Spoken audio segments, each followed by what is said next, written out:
आज हामी एउटा एक्सपेरिमेन्ट गर्न आँटेको छौँ। यो एक्सपेरिमेन्टको नाम हो भेरिफिकेसन अफ थेमिन्स एन्ड नर्टन्स थ्योरम। फर्स्टमा हामी गर्छौँ थेमिन्स थ्योरम। थेमिन्स थ्योरम गर्नुको लागि हामीले के गर्नुपर्छ भने फर्स्टमा हाम्रोमा यो सर्किट छ।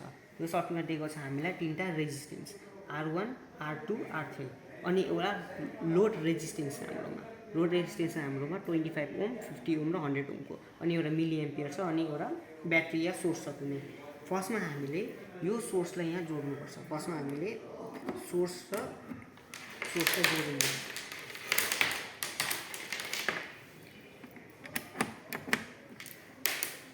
त्यहाँदेखि हाम्रो यो R1, R2 र R3 चाहिँ इनबिल्डै आफै अटोमेटिकली इनबिल्ड भएको छ।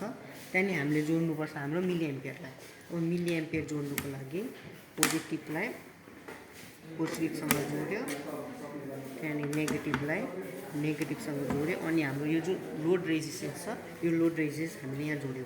अब नेक्स्ट हामीले तीनटा लोड रेजिस्टेन्स जोड्नुपर्छ। त्यहाँदेखि हामीले सर्किटलाई अन गरेर हाम्रो 12 भोल्ट जुन सोर्स भोल्टेज छ त्यसमा चाहिँ कति आउँदैछ हाम्रो करेन्ट RL1 भनेपछि 25 भोल्टबाट फर्स्ट भोल्टमा। यसको हामीले टेबल हेऱ्यौँ भने फर्स्टमा हाम्रो छ 12 भोल्ट जुन हाम्रो सोर्स भोल्टेज 12 भोल्ट भयो।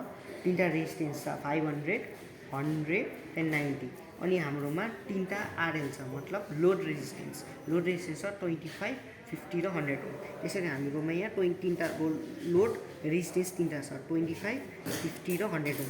फर्स्टमा हामीले 25मा कति लोड करेन्ट दिँदैछ त्यो नाप्छौँ, 50मा कति लोड करेन्ट दिँदैछ त्यो नाप्छौँ, र 100मा कति दिँदैछ त्यो नाप्छौँ।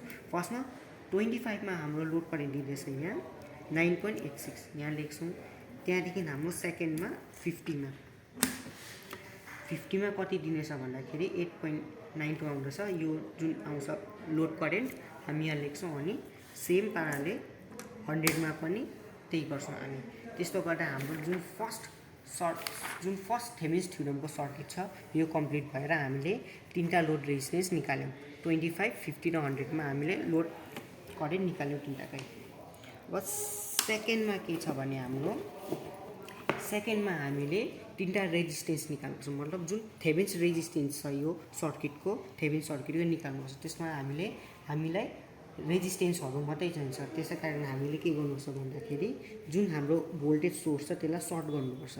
त्यो सर्ट गर्नुको लागि हामीले जुन पोजिटिभ र नेगेटिभ टर्मिनल छ त्यसलाई चाहिँ हामीले सेम कनेक्ट गर्यो। यसले गर्दा यो सर्ट हुन्छ, अनि हामीले यहाँ चाहिँदैन कुनै पनि कनेक्सन। हामीले रेजिस्टेन्स नाप्नुको लागि मल्टिमिटर युज गर्दैछौँ। यहाँ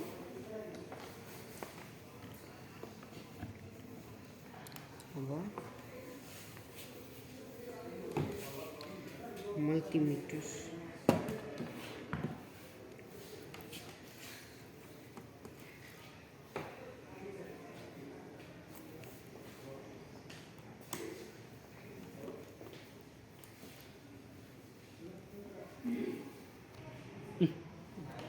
अब हामीले यसको थेमिन्स रेजिस्टेन्स नाप्नुपर्छ।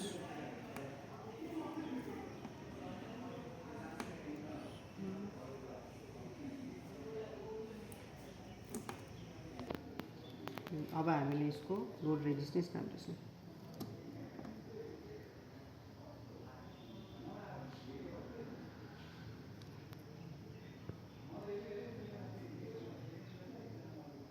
यसको लोड रेजिस्टेन्स आउँछ 1.72 या 3, 1.72, 1.73 जुनै पनि लिँदा हुन्छ यसको थेमिन्स रेजिस्टेन्स।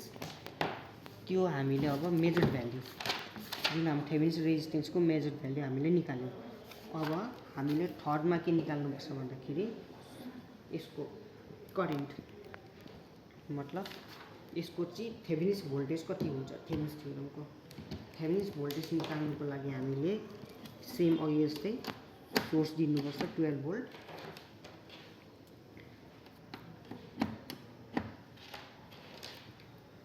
त्यहाँदेखि हामीले जुन मिली एम्पियर छ यसलाई यहाँ कनेक्ट गर्नु पर्यो।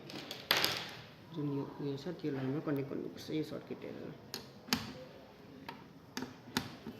यो हुन्छ तिम्रो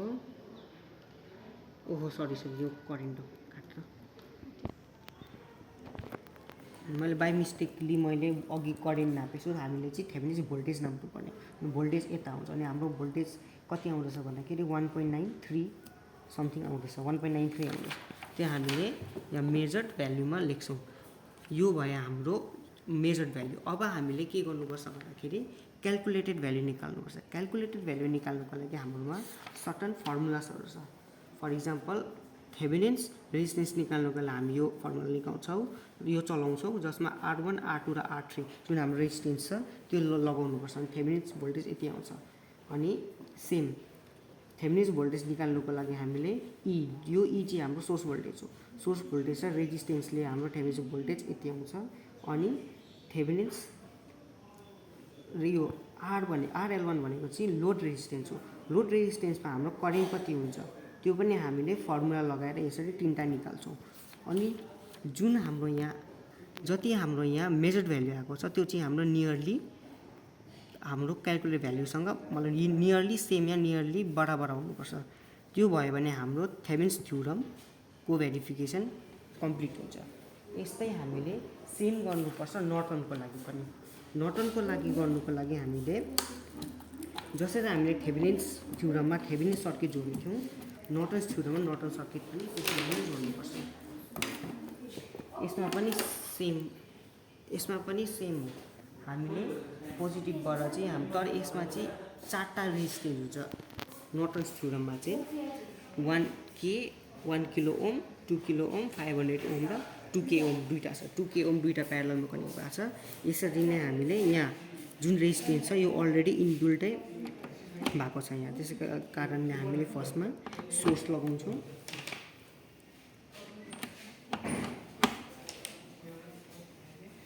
त्यहाँदेखि हामीले एमिटरलाई कनेक्ट गर्छौँ अनि हामीले लोड रेजिस्टेन्स निकाल्छौँ। सेम जसरी हामीले थेभेनिन्स थ्योरममा 3टा लोड रेजिस्टेन्स निकालेको थियौँ, त्यसरी नर्टन थ्योरममा पनि त्यसरी नै 3टा लोड रेजिस्टेन्स निकाल्नुपर्छ। हाम्रो 12 भोल्ट हाम्रो यो सोर्स भोल्टेज भयो। त्यहाँदेखि 4टा रेजिस्टेन्स छ, 4टा रेजिस्टेन्स छ R1 R2 R3 र R4। त्यहाँदेखि हामीले RL 3टा छ हाम्रोमा 25 50 र 100। सेम जसरी हामी थेभेनिन्स थ्योरममा चलाएको थियौँ त्यसरी नै नर्टन थ्योरममा चलाउनुपर्छ। त्यसले गर्दा हाम्रो फर्स्टमा IL मतलब फर्स्ट हाम्रो लोड रेजिस्टेन्स 25 को लागि लोड करेन्ट यति आउँछ। त्यहाँदेखि 50 को लागि हाम्रो यति आउँछ, 6.72 एम्पियर आउँदैछ। अनि त्यहाँदेखि 100 को लागि हाम्रो 6.34 एम्पियर आउँछ। यसरी सेम जसरी हामीले थेभेनिन्सको लागि निकालेको थियौँ नर्टनको लागि पनि त्यसरी नै सेम निकाल्नुपर्छ। अघि हामीले जसरी थेभेनिन्स थ्योरममा जुन हामीले थेभेनिन्सको रेजिस्टेन्स निकालेको थियौँ यसमा पनि नर्टन रेजिस्टेन्स पनि सेम पाराले निकाल्नुपर्छ। त्यसको लागि हामीले फेरि सर्किटलाई सर्ट गर्नुपर्छ। हामीले अघि जसरी यहाँ थेभेनिन्स थ्योरममा सर्ट गरेको थियो नर्टन थ्योरममा पनि हामीले त्यसै सर्ट गर्नुपर्छ। तर हाम्रोमा 4टा रेजिस्टेन्स हुन्छ, त्यो चाहिँ याद गर्नु पर्यो। फर्स्ट हामीले सर्ट गर्नुको लागि यसमा नेगेटिभ पोजिटिभ एउटा टर्मिनल जोड्नुपर्छ। त्यहाँदेखि हामीले मल्टिमिटरको हेल्पले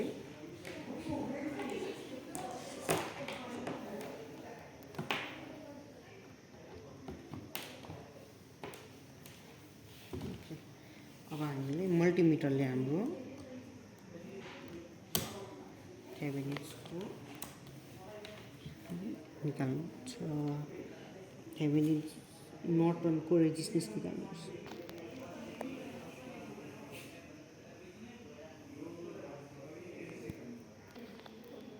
अब हामीले नर्टनको रेजिस्टेन्स निकाल्छौँ, नर्टन रेजिस्टेन्स निकाल्दाखेरि यसको भ्याल्यु आउँदैछ हाम्रो 765 आउँदैछ, 65-64।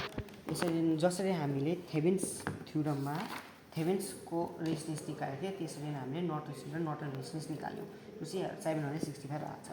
त्यहाँदेखि अब हामीले निकाल्नुपर्छ आइएससी भनेको हाम्रो उयो सर्ट सर्किट करेन्ट निकाल्नुको लागि जसरी हामीले अघि थेभेनिन्स भोल्टेज निकालेको थियौँ त्यसरी नै हामीले करेन्ट पनि निकाल्नुपर्छ। अनि करेन्ट निकाल्नुको लागि यो जोड्यो हामीले मिलिएमिटरलाई जोड्नुपर्छ यहाँ, जस्तो हाम्रो यहाँ सर्किटमा भनेको छ यहाँ यसरी जोड्नु पर्यो। त्यहाँदेखि हामीले यसको करेन्ट हाल्नुपर्छ, कति आउँछ सर्ट सर्किट करेन्ट।